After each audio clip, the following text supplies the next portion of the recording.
Hello, welcome to this edition of Chief's Log. My name is Chief Ed Lee, and today I have a special guest, one of my most senior and experienced officers, Officer Stephen Buckley. Going to have an opportunity to talk with him a little bit about himself and what he does, and then a little bit later we're going to see exactly what he does on patrol out in the field. So Steve, welcome. Thank you, Chief. Why don't you tell us a little bit about yourself? Yeah, so anybody who don't know me, I've been a police officer in town for about 23 plus years now, presently assigned to the day shift.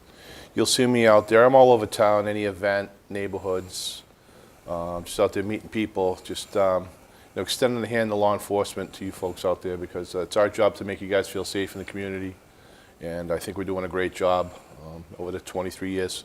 Seen a lot of different things. I've seen the town grow, good 10,000 people.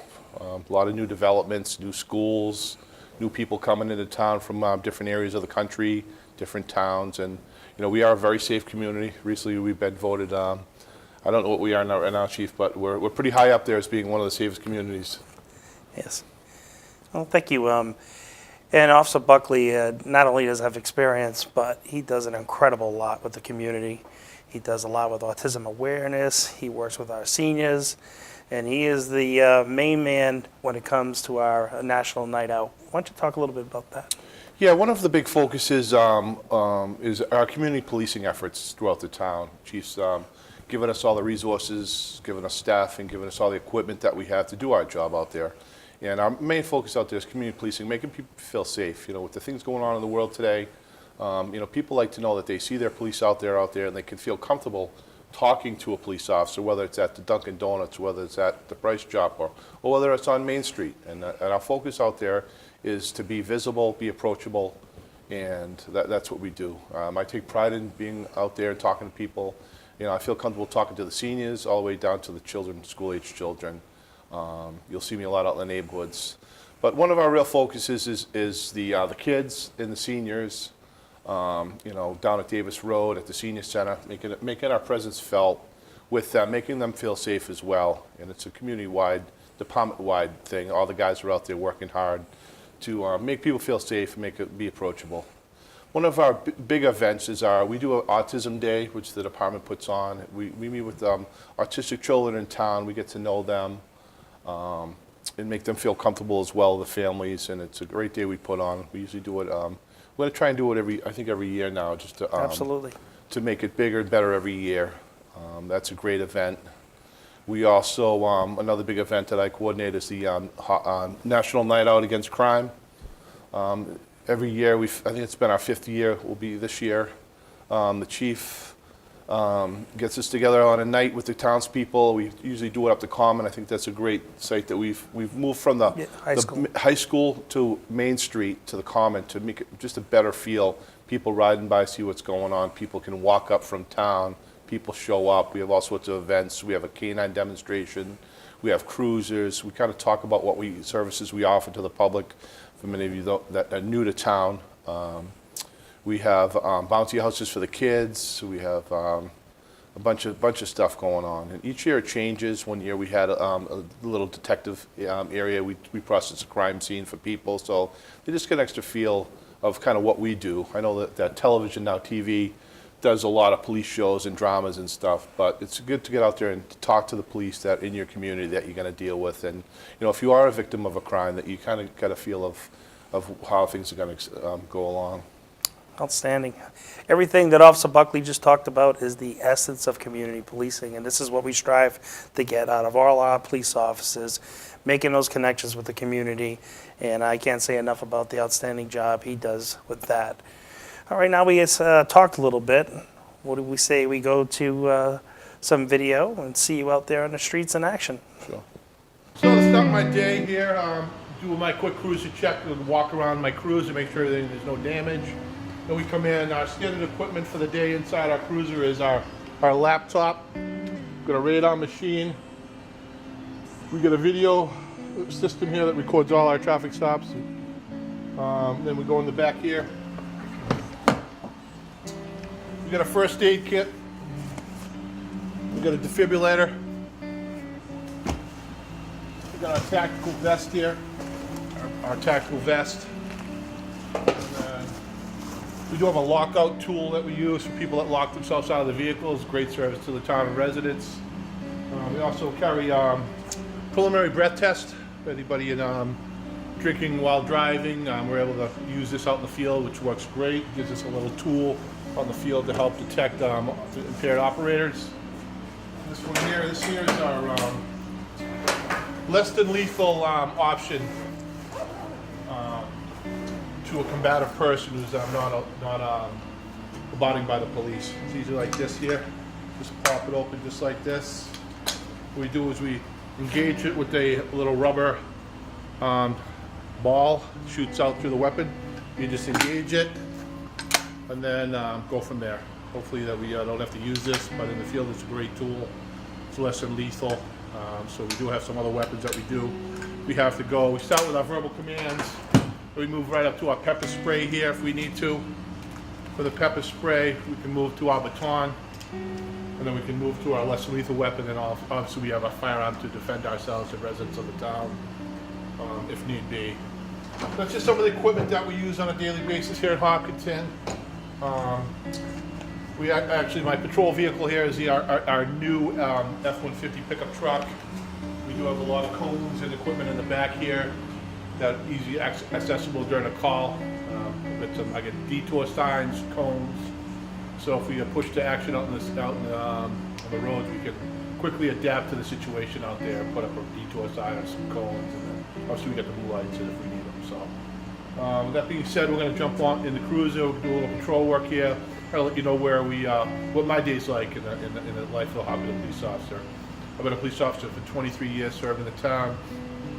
We're all dedicated. We love our jobs. We appreciate the support from the townspeople. Our administration and Chief Lee is dedicated to giving us all this equipment to us, so we have all the tools to do our jobs successfully out there for the residents of Hopkinton. I actually rigged this up myself here with a little bit of wire here. For a while, we just at the side of the road where you just leaving these against the cones, but they were blowing over. So I rigged this up just to hook on here, tightens it right up, and we don't have the issue of these signs blowing over, which creates an issue when the officers are tied up directing traffic at another post. Our sign blows down where people can't see where they're going, and it creates a little bit of a traffic issue for them. So one of the issues we're having in town here, right in front of the police station and at this light here, is the traffic backs up and people pass to the left before the left turn arrow here on Main Street. So we've been watching that. We've been stopping people, educating people about the issue. People, just need to wait their turn in traffic, unfortunately. I just had a guy the other day just blows past like 5 cars to make the left-hand turn, and it's very unsafe because he's in the opposite lane of travel. So we're out there watching this issue. And as well as the crosswalks in town, we've been having a lot of complaints. We've had several people almost hitting the crosswalk. So what I can recommend is when you do approach a crosswalk, you look both ways. You go out a little ways into the road, but don't commit to the roadway until the vehicles have stopped. So that's our recommendation on that. And if you do have any complaints, give us a call, let us know, and we'll come out to the crosswalk or anything like that. So what another issue is I think people they're on the sidewalk, and people aren't paying attention when they're driving. With all the distractions out there now between the cell phones, texting, eating, driving, there's so many distractions out there that while people are operating, it's very unsafe. So just keep that in mind when you're walking out there on the road, that people aren't paying attention, and that be extra safe. But just remember, just try and make yourself more visible that you want to cross the road, but don't commit to the roadway, like I said before you cross the street until the vehicles have stopped, at least have identified you as looking across the crosswalk. That's our recommendation. Very good. All right. Have you had any troubles with the people with the school buses? Not so much this year, but in the past, as I stated, people just are driving, trying to get to work, trying to get to where they're going, and their attention isn't with the other lane of travel, unfortunately. So when that school bus comes out there and puts his yellow lights on, that's caution to stop, and then the red lights is obviously a stop. You must stop for a pedestrian school bus crossing. So.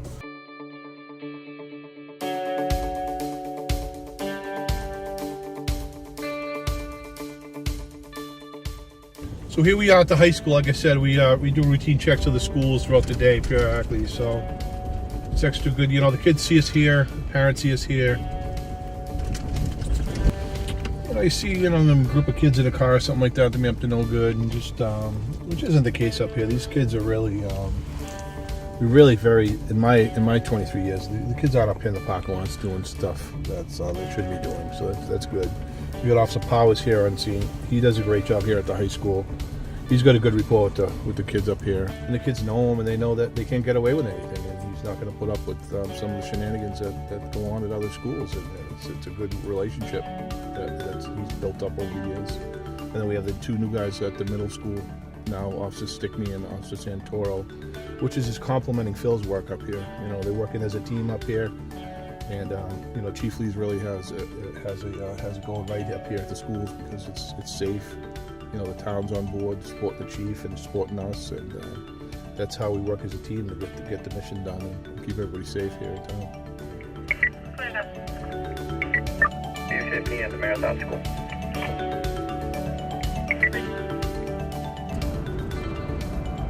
So I'm going after this black Jeep ahead here for an inspection violation. Inspection stop. Up here ahead, so try and catch up to him. I'm just gonna shut the lights down for a second here. Hopefully this car doesn't pull out here. I want to stop this car in a good spot for me, a safe spot for me, safe spot for the operator. We'll get us straight away up here.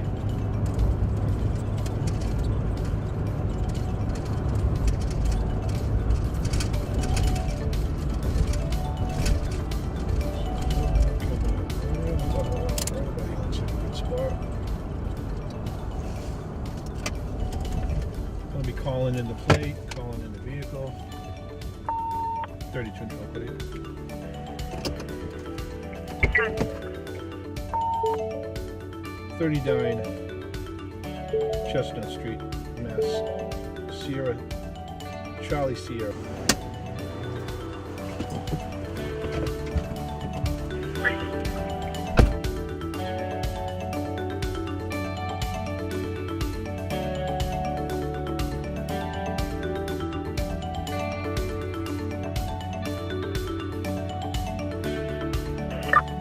Control.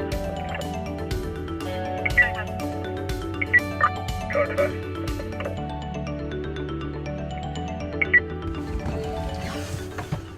Alright, so we provided me a license and registration as required by law. I'll just use my MDT here to do a quick license check. Two people in the car, so we'll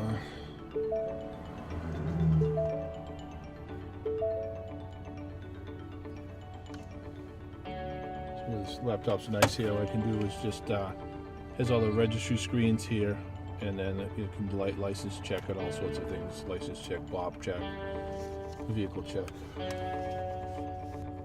August violation on the inspection sticker. So I'm going to check the history here and see. There's no real history, so that's plays somewhat into my decision making here, you know, of the operator. So I'm going to cut this guy a verbal warning today for the inspired inspection sticker, chapter 9020 violation. Everything else appears to be a safe.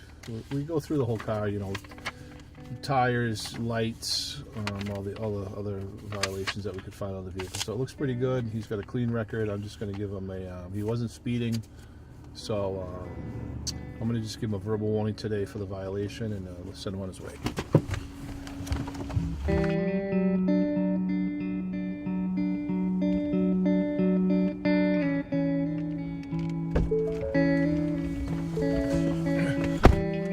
Several options we could do here. We could write him give him a verbal warning, which I did. We could write him a written warning or a civil infraction, which would be a money ticket for the violation. And in this, we do have some discretion in this job, so we went with the verbal warning. He was polite and cooperative, and I think in this situation, a verbal warning is appropriate. So this here is one of the neighborhoods in town, and like I stated before, is when we're patrolling through here, we're looking for anything that doesn't look right. So we like a vehicle parked on the side of the road between houses. someone walking that looks out of place, we may have an encounter with them and say, hey, what are you doing? How you doing? What's going on? And part of being a police officer in town for 23 years is I'm through these neighborhoods, and I get to know who's who, what cars are being driven, and what looks right. So, so this guy's got some work going on to his house here, and we'll just I'm just gonna run this plate right here just to see who this is here, just to see. And that's one tool. What's great about these MDTs here is I can just pop that plate in, whether it's 9:30 in the morning or a midnight late at night. I can just punch this plate in, and that's a nice tool that the officers have at our fingertips here, is just to run this plate. It may come back to a resident, it may come back to somebody else, and it just helps with our decision making here. And that comes back to the resident. So sure enough, that was an easy one. It comes back to somebody out of another town. Kind of raises the suspicion a little bit of, hey, what do we got here? Especially if it's between houses, or it looks out of place in an odd area.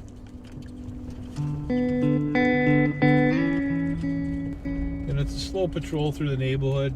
People see the cruiser, which is a nice feeling, and we get to check out a little bit more than what we got.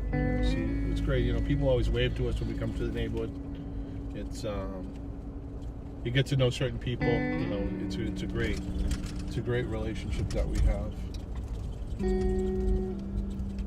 It's part of being a police officer in town. I've been here for 23 years, so I've got to know the kids at a young age, playing out in the yard, and then now I've seen them to where they've graduated high school, gone to college, have children. So it's nice to whether you're at the walking on Main Street or wherever you are in town, these people come back and say, hey, how you doing? I remember you. I was a little kid. And the big things when I was out there, if the kids are out there riding the bike with a helmet, I stop and say, hey, where's your helmet, and stuff like that.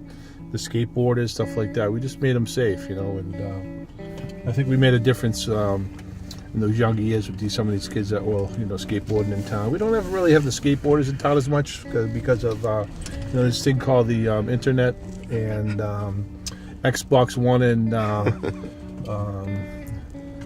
Minecraft and Fortnite is a big thing for the kids now. So they'd rather be in their house sitting there playing Fortnite for hours, and we don't recommend that. Get them out in the yard and kicking the soccer ball around, throwing the football around, and playing out there. But have the talk with them if they're going to be outside. You need to have a long talk with them about suspicious people, talking to strangers and stuff like that. That's a big thing out there, because you never know who's lurking around in the neighborhood, and just make sure you talk to your kids about what the right thing to do is. If a car pulls up, go inside, tell the police if something's going on. So you need to have that conversation if the kids are outside playing, and it's very important.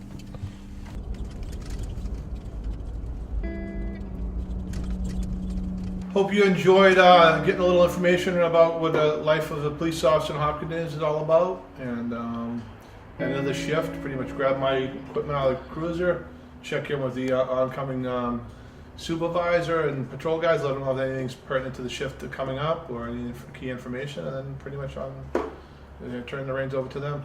Well, that's an example of a typical day on patrol.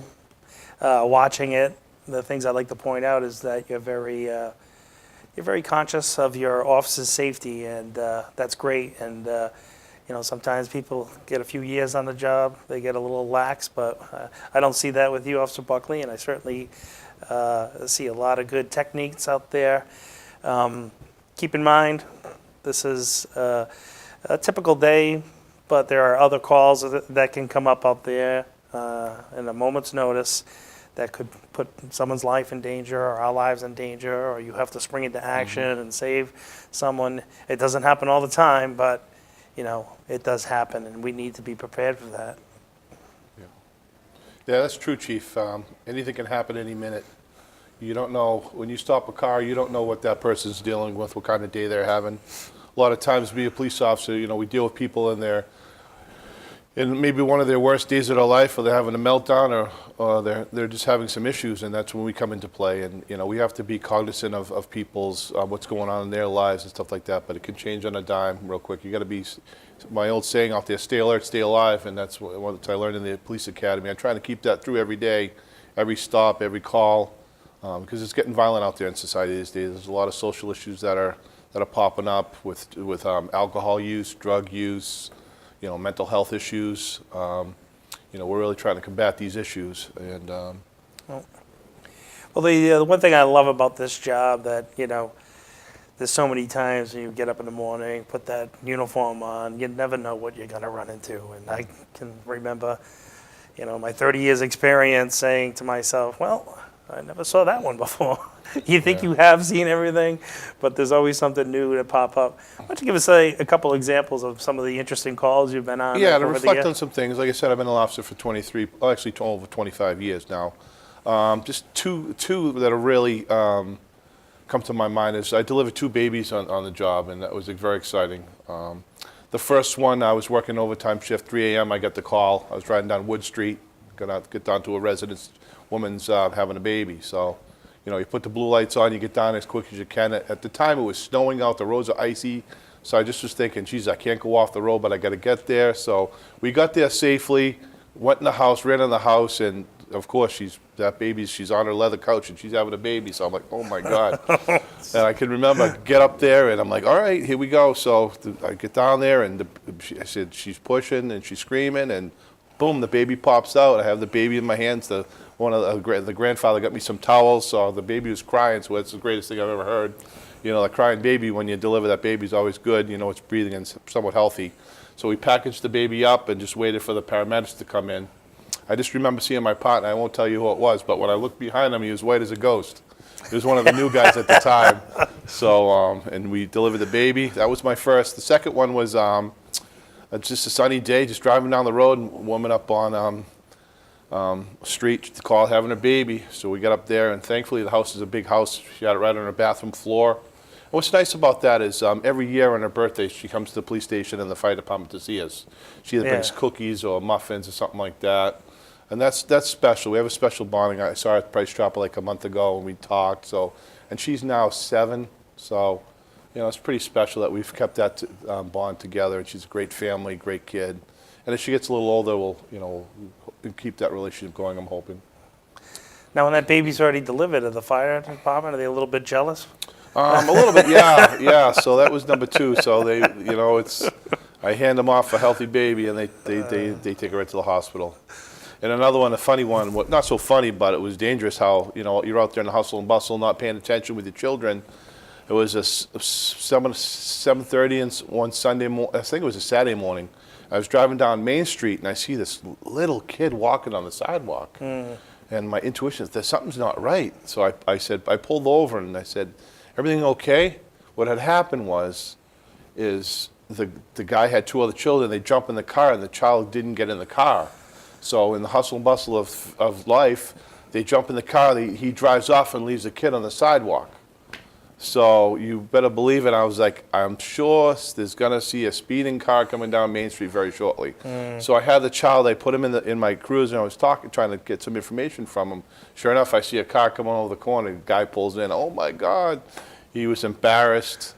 I said he was more in trouble with his wife than with me, so we handled it that way. But he was thankful for being alert out there, and thankfully the child was united with his father. But that was a story that, if you're out there, you got to watch those kids wherever you are. And big thing out there is just talk to your children. Let them know.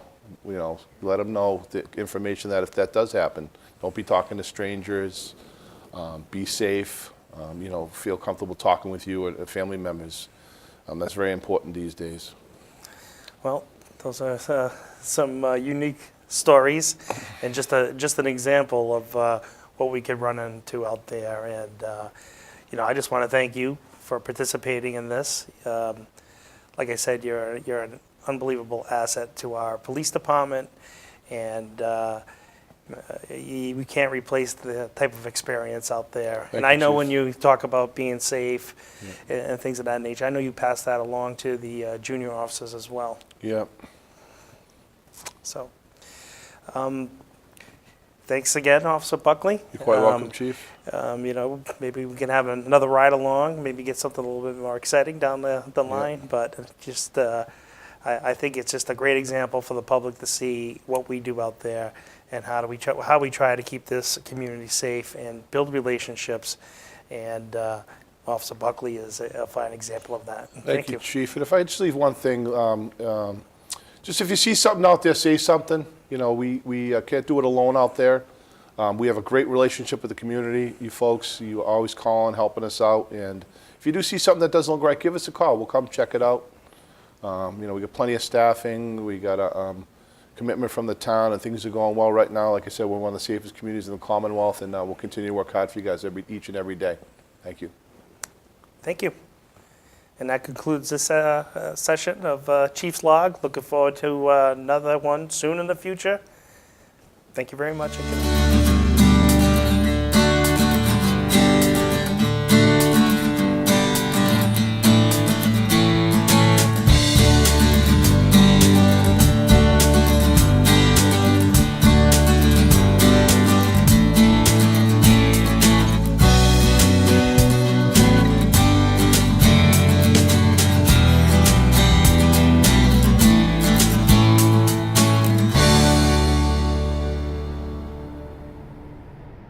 So what are the signs of an opioid overdose, and how can I recognize that somebody is experiencing one?